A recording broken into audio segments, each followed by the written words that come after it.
By Besties, I'm LaQuanda. And I'm Tiara. And we're your Entrepreneur Besties. That's so cute, Okay, y'all. Besties. This time we have a return guest. Yes. For those of you who have been following us since the beginning, we had Rachel on when we were doing Just Live series.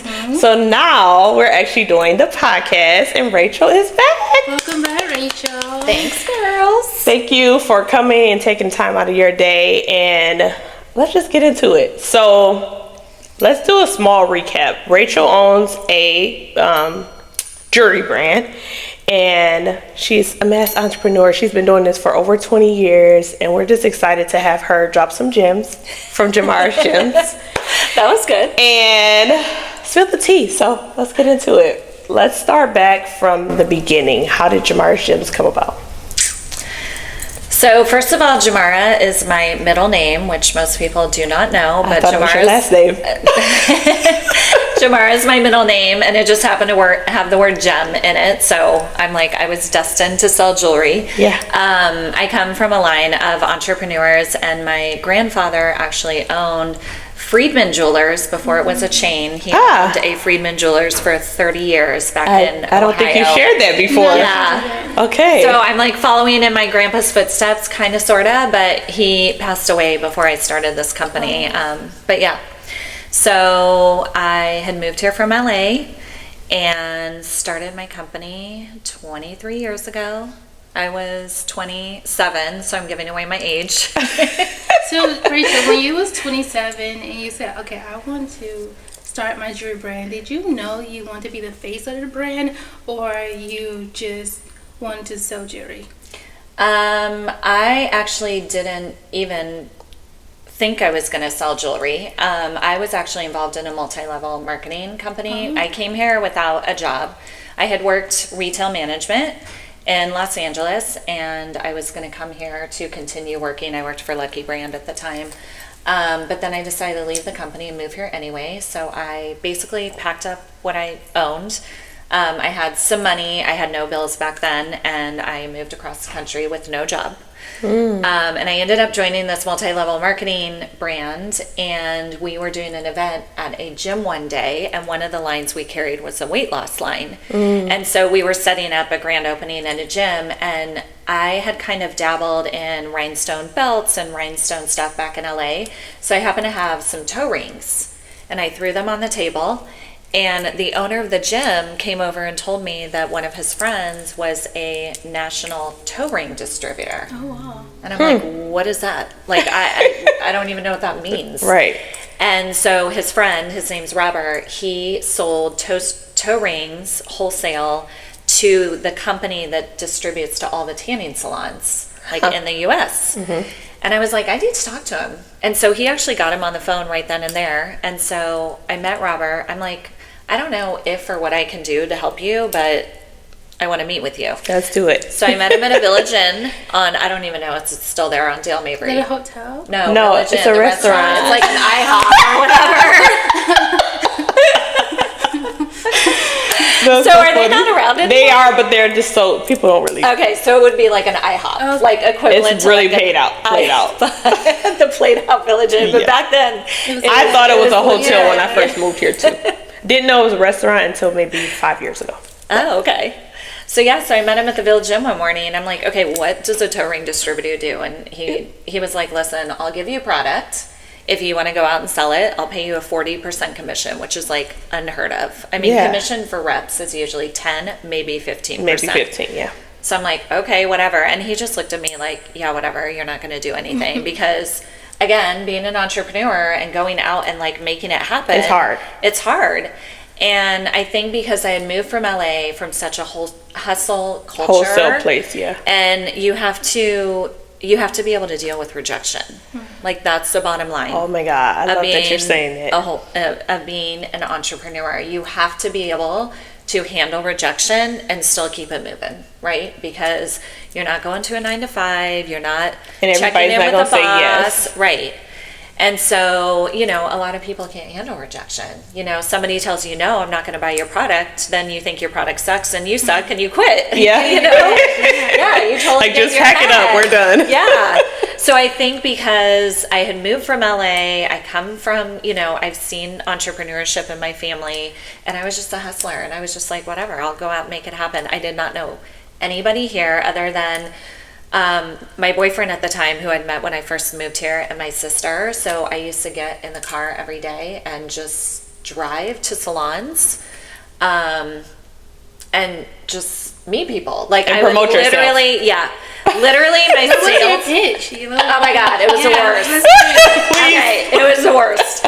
So for those of you that are older that may be watching, you will remember the crystal toe rings. So they were on like a monofilament film. So think of like a fishing like line wire, and then it was just like a crystal flower on top, right? So it would just go on your toe. So I would walk into salons, ask to speak to an owner, and majority of the time the owner's busy, they're cutting hair or whatever, and they would say they're busy or whatever, and I'm like, oh, can I just go talk to him real quick? I was kind of aggressive. And literally I would walk over to the owner and like stick my foot out. And I would be like, I sell toe rings. Have you ever seen these? Like, that was my pitch. And that gets the attention. yeah. And like, they this were lady cute. just stuck her toe out to me. Right? They were cute, and we're girls, we like accessories, whatever, and nobody, like, I was one of the first people in Tampa to have them. So Oh, God. that was just kind of how I like got in the door. And I used to sell 24 toe rings. You got a free acrylic stand and a little postcard that like showed it on the toes for $80. So they were $3.33 each or whatever, and retail was $10. So That's a good price. I just started driving around and like going in and out of salons. Again, you have to be personable. You have to be able to deal with rejection. You have to not take no for an answer always, right? Like if somebody's like, oh, the owner's busy, like if you're just like, okay, And leave. and leave. And I quickly found out that if you leave a phone number, if you leave a note for the owner, if they're not there, if you leave a business card, they will never call you. Oh my Ever. God, that's awful. So you have to Literally return the ever. call. You have to hassle them. Yeah, they will not, like, you'll just... Because they're like, forget okay, this is just another person. How many people actually come into the salon trying to pitch themselves to sell them a product? And it's like, why your product? I always say that, like, why your product? What's what different makes it about your better. product? Yeah. Yeah. So going off of that, exactly what I tell people all the time, what's different about my product? Nothing, really. I tell people that I don't have the best jewelry. I don't have the best prices. I mean, you could buy jewelry literally anywhere. Okay, are you speaking of your current business or at the time? Well, just in general, like for me, I tell people you can go anywhere and buy jewelry. So people don't buy jewelry from me because you can't buy jewelry somewhere else. They buy you. They buy relationships. So that I feel like has been why I've been successful for as long as I have. Because you build relationships with people. You build rapport with people, and that's what gets them to trust you, and that's what gets them to Keep do coming business back. with you. Because if they don't trust you, they're not going to trust that what you sell is good quality, or it's the benefits, whatever you say it is. So building those relationships and building that trust is what's going to get people to buy your stuff. So it's not necessarily sales so much, more as it Relationship. is my personality, my relatability, and then the way you present yourself, like, we're all in fashion, Yes, and you know what I mean? So it's like, I want to sit in on that topic a little bit more because I hear that a lot. People always say, don't be salesy, like it's all about relationship. So when you first meet a person, like how would you speak with them? Do you mention you're a business owner, or you just let their conversation flow and let them get to know you? it depends. Like a lot of times when I'm out, which I'm sure with you guys too, people compliment you on your outfit, right? Because all three of us are fashionable. And so That opens up a the lot door. of times I feel like people are like looking at me and they want to say something, but they won't. But women like us, we're very complimentary to other people, you know what I mean? And so if I see somebody and I love something they're wearing, I'm going to tell them, and you like make somebody's day. But I feel like a lot of times people will say, oh, I love your outfit, or I love your jewelry. And I'm very quick to be like, oh, thanks, I own a jewelry business. Like I say that right away to let people know, like, you know, because a lot of girls, let's be honest, don't know how to put fashion together. I mean, y'all accessorize. Yes. They don't know how to put an outfit together. They don't know how to color coordinate. They don't know what shoes to put with it. Like, they don't know how to go with the seasons. And then they definitely don't know how to accessorize. Yeah. Like, it's just what it is. It is what it is, for sure. So, so usually, like, if, you know, when I see people, or like when I walk into salons, a lot of times somebody, you know, the receptionist or whatever, oh, I like your necklace. Well, actually, that's why I'm here. I own a jewelry company. Yeah. So, but do you feel like, wait, let's pause on that. Do you feel like that took time, or was that something you initially already had? Like, you were already prepared to say that, or did it take time to be comfortable in saying that? Because I feel like in the beginning, felt a little way, or didn't feel as comfortable in saying that. Like, I guess I didn't have initially the assertiveness to already plug in my business, essentially. I think that's why Quinn was saying that. Like, do you readily say, oh, I own a business, or do you just have a conversation and then build up to it? But then I feel like that's twofold. Now, when I'm coming back to it, I feel like people feel some type of way if I don't allude to my business at first. They kind of feel like maybe I'm like kind of scheming or sitting back to figure out the right time. But if I say it from the beginning, then I feel like people are more, I guess, respectful of that. But if you think about it, like with you're a walking billboard, but some people, they're not.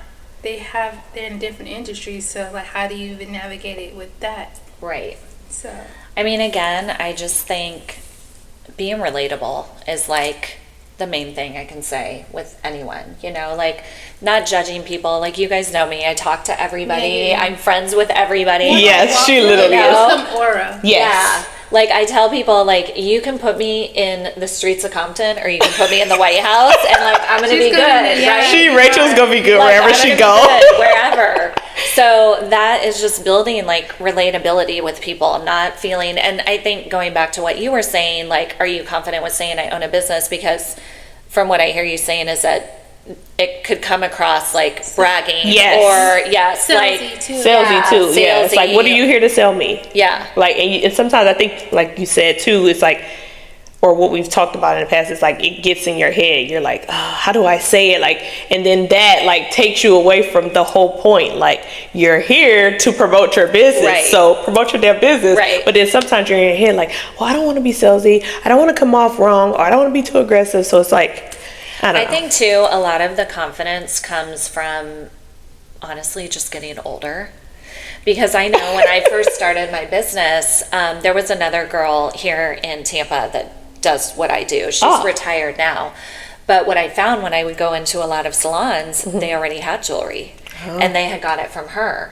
And I know back then I used to like think about hiring sales reps and putting other people on the road, but I had that fear that somebody would take my business over, right?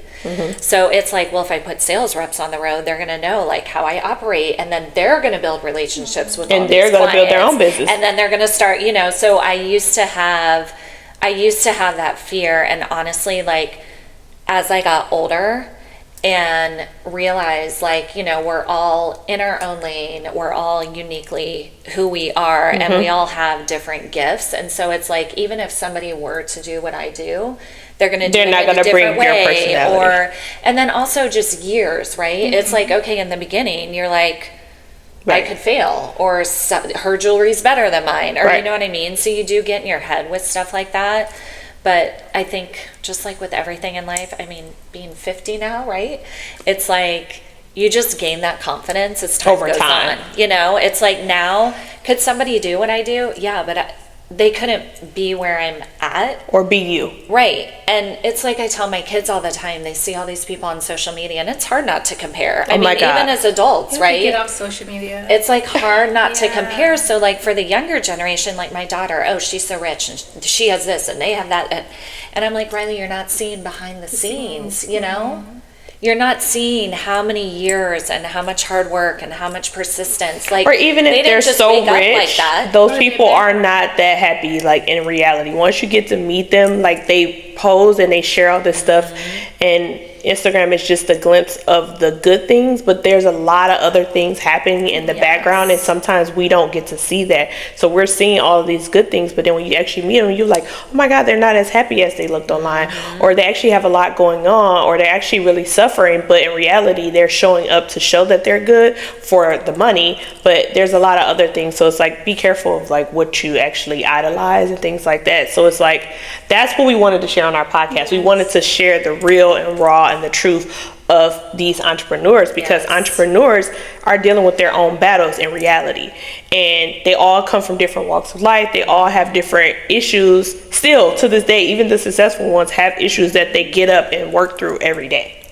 So well, and for me, I think it's hard. A lot of times I feel, which I'm sure y'all do too, there's a really good podcast that Ed Milet put out, and it talks about how entrepreneurship can be so lonely. Wait, and what's the name of the podcast?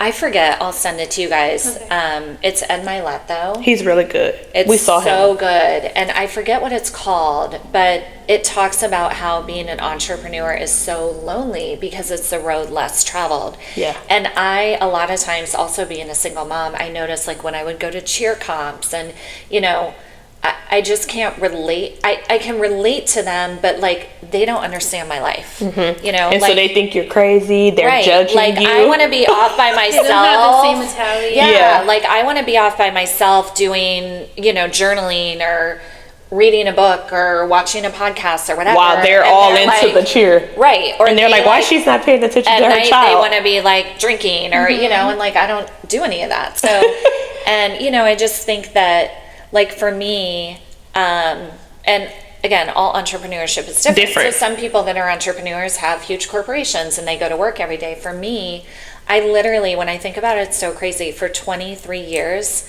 every single day, literally every day, I have to get up and like figure out what I'm going to do for the day, because I don't go to an office. I don't have anyone to check in with. You know what I mean? So you are self-motivated. Right. So you do have to be super self-motivated. And, you know, I started this business before social media, before GPS. I mean, we literally had just like got cell phones. Okay, y'all? Like that's how long ago.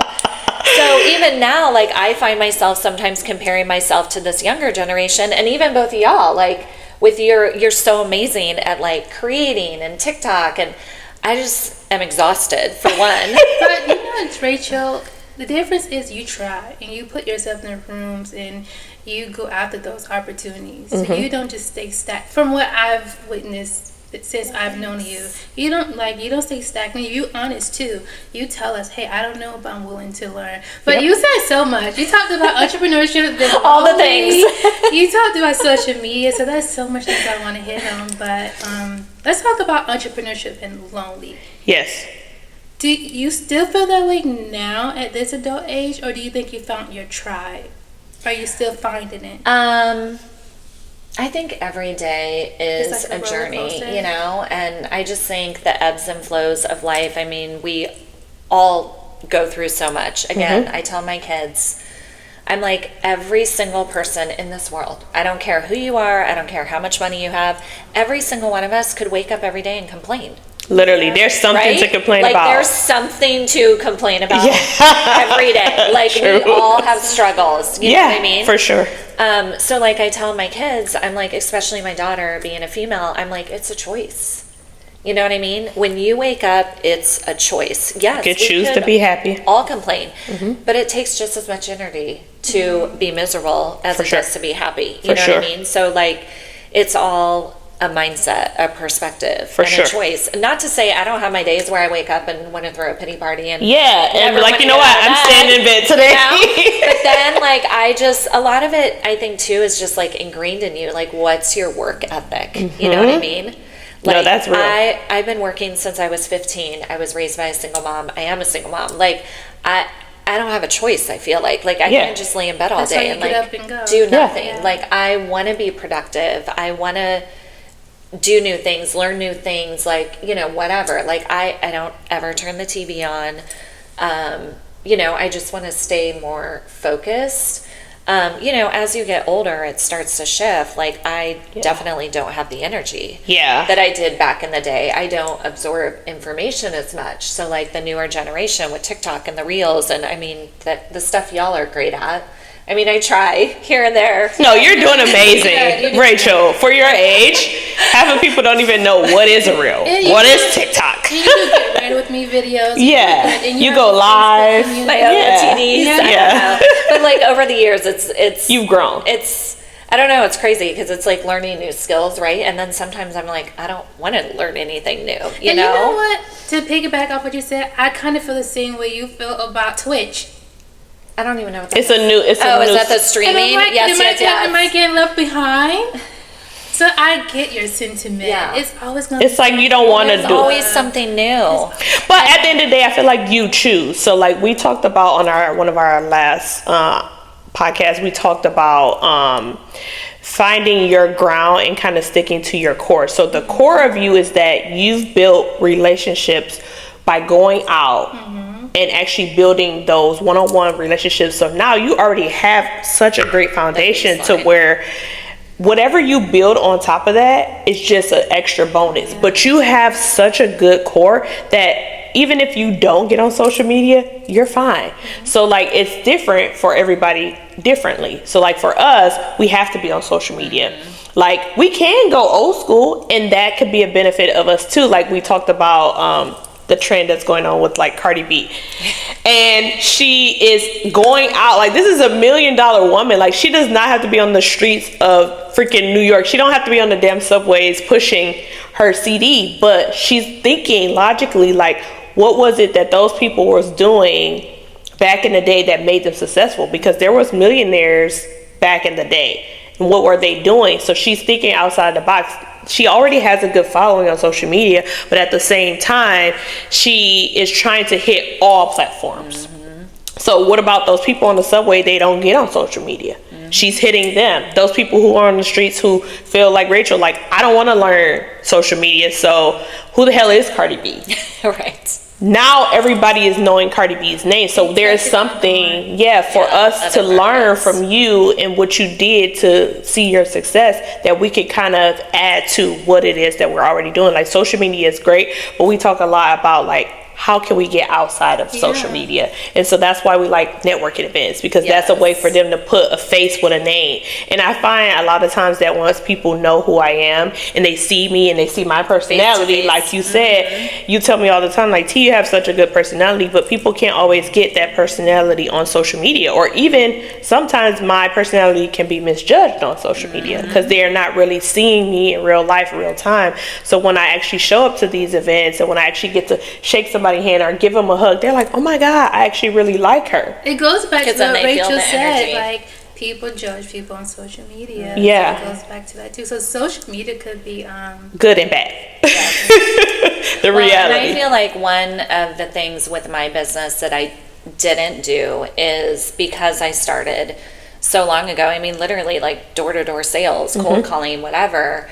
Once social media came into play and like I just didn't keep up with the trends. I did not, because I'm like, if I would have, when social media first started, been promoting and stuff, like I would be way more further than I am now. But I didn't, I was just kind of content with where I was. And the thing too with me is I have, I guess you could call it like a residual business. Exactly. Which your core is good. Right. It's so already like foundation. Even like with you with hair, like the customers are going to keep coming back. You know what I mean? So a lot of time, like if you have a business where you sell like digital marketing or some of these things, it's like you sell it one time and then that's it. And then you got to keep like moving on to the next big thing and the next big thing. It's a lot. Yeah, it gets exhausting. And so for me, like I saw one of them last night at the party I was at. One of my customers I have customers that have been buying from me since the beginning, 23 years, that still buy from me to this day. And that's huge. That's what people are trying to work towards today. It's such a blessing. And then I launched a t-shirt business back in 2016. And so like right now I have a new concept I want to do, but I just haven't done it yet because finding the time.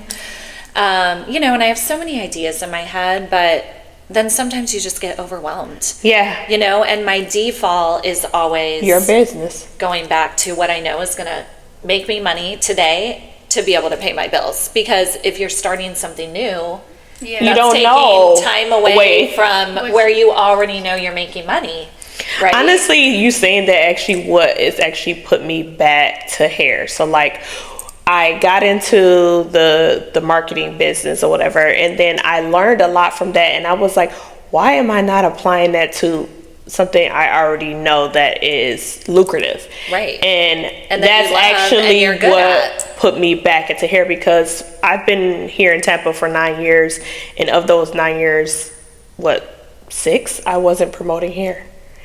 And it was because it was a new area, and I just felt like, oh, I want to take a break from that, or I don't know if people are going to perceive me, because I know that also the hair business is about who you know. I was successful in Detroit because everybody knew me. They knew where I came from. They like, oh yeah, she's a great braider. I had a lot of word of mouth. That was again before social media.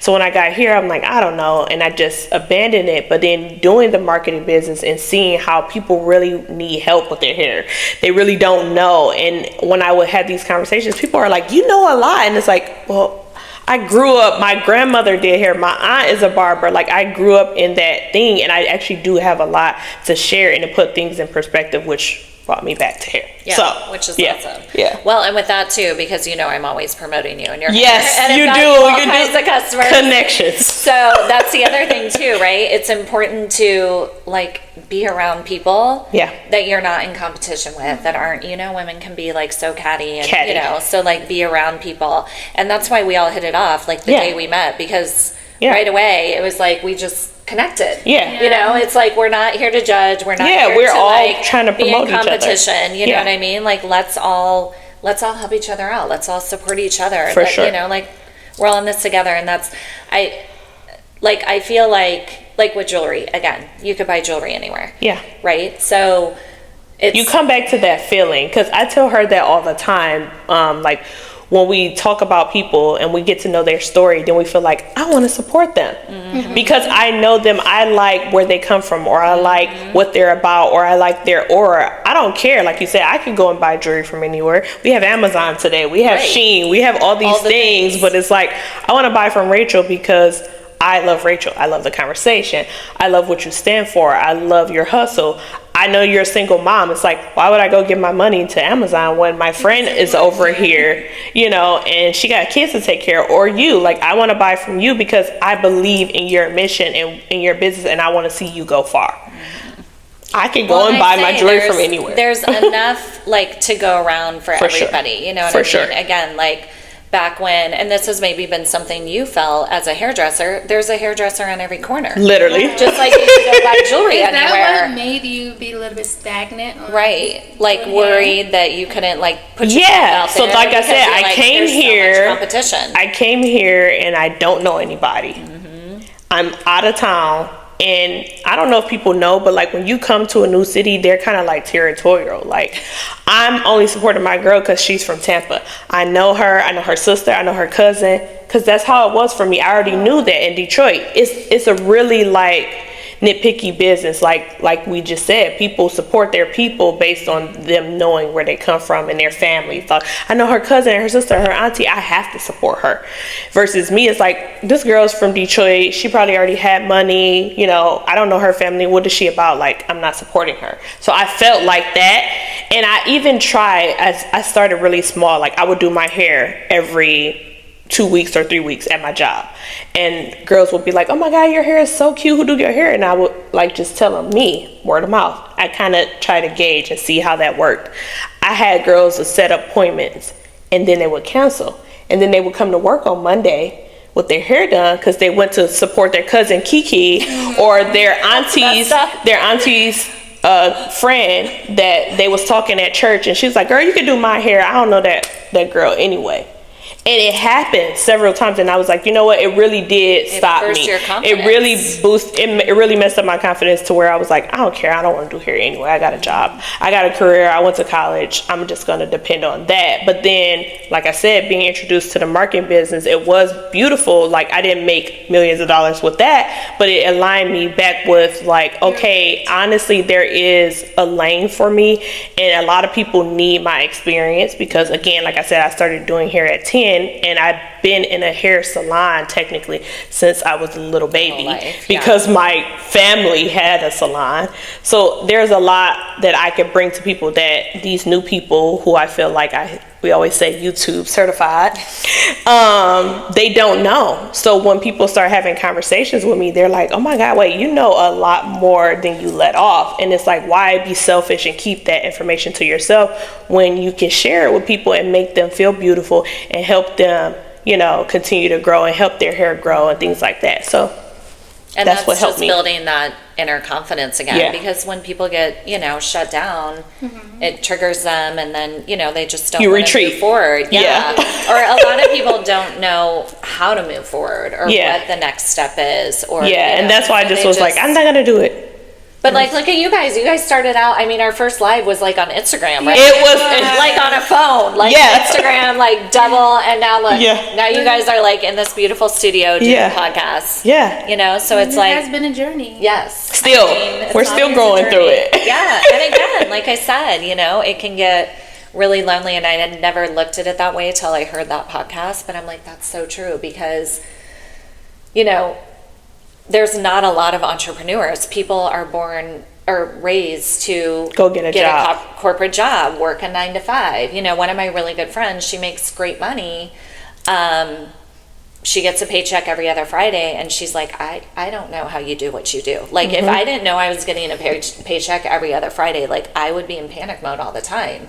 But for me, I'm like, I don't know how you do what you do, right? Yeah, because like, I don't want to... freedom for you, right? Right, it's freedom. It's freedom and flexibility, and right now I could go make money if I wanted to, or I could take a week off if I wanted to. And you're fine. You know what I mean? Yeah. So I have that flexibility and that time freedom, and I'm able to do everything with my kids, and I'm able to travel and like do all the things. So for me, you know, no, I don't make millions of dollars. I don't even make close to millions of dollars, but I have time freedom and I have flexibility, and you know, that's I can kind get of on priceless. the plane whenever I want, and I can, you know, be with my kids, and if I wake up and I don't feel good, I can go back in bed. Yeah, or whatever. And you don't have to call anyone. Right, but like I don't have, like I can't even imagine. Control. Yeah. Because sometimes even if you do have the millions, sometimes you're not even in control. Right.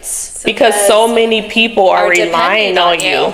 Yep. That's what they don't see. So it's like, you know, they're like, oh my God, I want to be a millionaire. But do you know what that person's life is like being a millionaire? Yeah. Like, most people that have tons of money and run big corporations, it's like you're miserable. Yeah. Because they're working so hard, but it's not even that. They have the stress of knowing that all these people and their families are dependent on them. And that's why a lot of times they end up sick, or they're having so many illnesses, because it will kill you. The stress of the load of you're carrying a huge load. Everybody's lives are dependent on the decisions you make each and every day. Well, and a lot of times I think to myself that my business could be 1,000,000 times bigger than what it is. You know what I mean? It can be in your timing though, Rachel, whenever you're ready.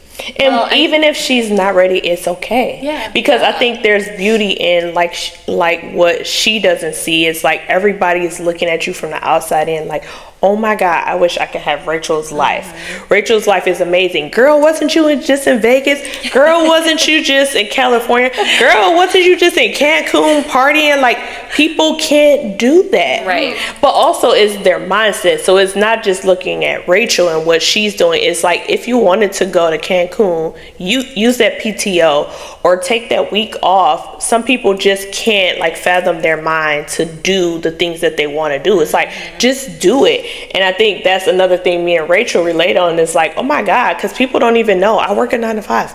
But But I make on a plane too. I make time for what the hell I want to do. I also know that, like something you said earlier, you learn from other people. So I learned from my family. Like, my grandmother never did anything. She ran a salon. It was very successful, but she didn't do half of the stuff that she wanted to do.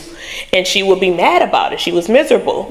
In a sense, like you said, because all these people in the salon are depending on her to open the doors every day, to pay all the bills, to have the lights on. So she was stressed out all the time. And I was like, okay, I'm not doing that. And then my mom was a single mom and, trying to figure it out every day. And I was like, okay, I'm not doing that.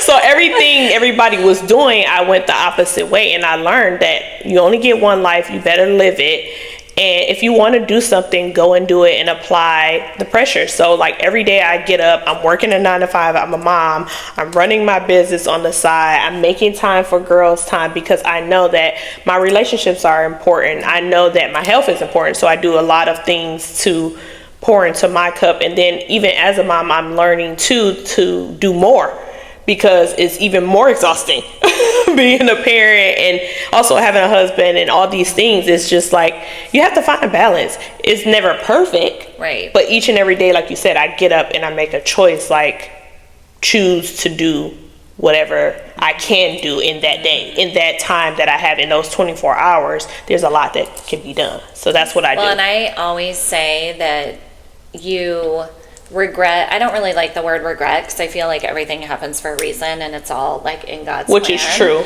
but people do regret. I do say that that you always regret the things you didn't do instead of the things that you did do. You look back and you're like, I wish I would have done that. I wish I would have done that. And you don't do it out of fear. You don't think that you have the money, or you know what I mean? So again, or it's like time. being able to like manage all these, because at the end of the day, like, we only have one life and we need to create it the way we want to create it, and all of us go through emotions, and some days I wake up and I feel great, and other days I wake up and I feel like shit, what I mean? Like, that's normal, you know what I mean? Oh my God. Everybody goes through that, and everybody has days you want to throw pity parties, and then you just have to like flip the switch and be like, it could always be worse. It could always be worse. And then just go to gratitude, right? And just give thanks and count your blessings, because it could always be worse, or it could be better. But at that moment, just be grateful for what you have, for sure. And I think, like, again, going back to how it could be bigger, like, I've always known that, but I've never wanted to put in the time and work to make it bigger. But you know what? Speak on that. It's okay, because that means you. Right. Well, and again, I've had part-time employees throughout the year, but like, if I were to hire like full-time employees and get a warehouse and this and that, then it goes back to having all these people depend on me. Another reason I've never got a store, because I know me, I don't want to have to be to the store at 10 o'clock to open the doors. Like, no. No, I want to be able to do what I want. She like being literally free every single day. Like, it's such a blessing. That's the beauty in, like, what she just said, is knowing you know what you want to do, and that's going to help you be successful, because you don't want to open up doors every day. You don't want to have people. You would have got that store. You would be miserable. You'd be so miserable. Oh my gosh, no. I just can't. Even when I had the showroom. Yeah. Because I had a showroom for 2 years, which was not a storefront, but even that, like, some days it was stressful. Just like, I feel like I have to be there because I had someone working with me when I was in there, I don't want to cancel on them because they're a single mom. They depend on the money, and so all these things. So that's why I'm like, I'm by myself all the time. And then with that, a lot of times, I don't know if y'all ever feel like this, lonely. And I feel like for me, the word is more like disconnected. Like, sometimes I'm like, why do I like to be by myself so much? Yeah. Why do I, like, I'll go do something and my friend will call me and be like, well, why didn't you invite his fiance or whatever? And I'm like, I don't even think about it. Like, I just get up and go. Like, But you've been doing it for so long, it's a routine. Yeah. Because I felt like that even with working from home. So, like, I've been working from home almost 6 years, and it was like, for a while, it was very lonely because it was like I had been used to being in an atmosphere with people all the time. And then to transition to be in one place every day, and it's the same place that I'm going to sleep. It's the same place I'm with my family all day. It's like, okay, get me out of this damn house. For So sure. I was always reaching out to my friends like, what are y'all doing? Make sure you invite me. Make sure you invite me because I want to get out of this house, you know? Well, and think of how many people did the opposite and just went into complete like hibernation and isolation. Like, I know during COVID when so many people went remote, you know, that's where a lot of people fall into depression. They did, gaining weight. All the things. Yeah. And so you've always been great about that, you know, reaching out to your friends and networking and girls' lunches. And I think it made me do it more because when I was working, I probably didn't reach out to my friends as much. But then I think it helped me to learn. Lost in it too, though. That's what it is. That's what happens. In the routine. Well, and I think too, for me, like, so many people, like, a lot of my friends are either stay-at-home moms who don't work, you know, or if they have a job, like people that have a 9 to 5, right? It's like at 5 o'clock, they shut off and their job's over, and they look forward to the weekends. Like, I've never really looked forward to the weekends in my life because like every day could be a weekend. Yes. Right? So like, I remember this year, actually, I don't think it was Labor Day, but it was like some whatever holiday. It was a Monday, and I was going to the Hard Rock to sell them jewelry, and I did a video that day, and I was thinking everybody today is like, they were looking forward to like the 3-day weekend, the barbecue, this, that, whatever. And I'm working, but like, to me, I'm like, I could be doing a 3-day weekend or a barbecue. Not to say that like, you know, arrogant or whatever, but like trying to explain it, it's just such a different, like, I realize I have a different like life than majority of people. So in that's where like not necessarily loneliness, but like sometimes I'm just like, I'm really different. Or, you know? Yeah. I get what you're saying, Rachel, because I recently experienced that too. Like, but yeah, I do have a group of friends, but yeah, I felt lonely. Not on purpose, I just didn't know I didn't even know entrepreneurship could be lonely because at the end of the day, we do go through the same things, but all of our journey is different. Yeah. So sometimes you feel compartmentalized. Sometimes you have to be by yourself to get to know yourself. So that's why I think that's where the phrase entrepreneurship could be lonely, but it's actually a good thing because you're sitting there to get to know yourself better.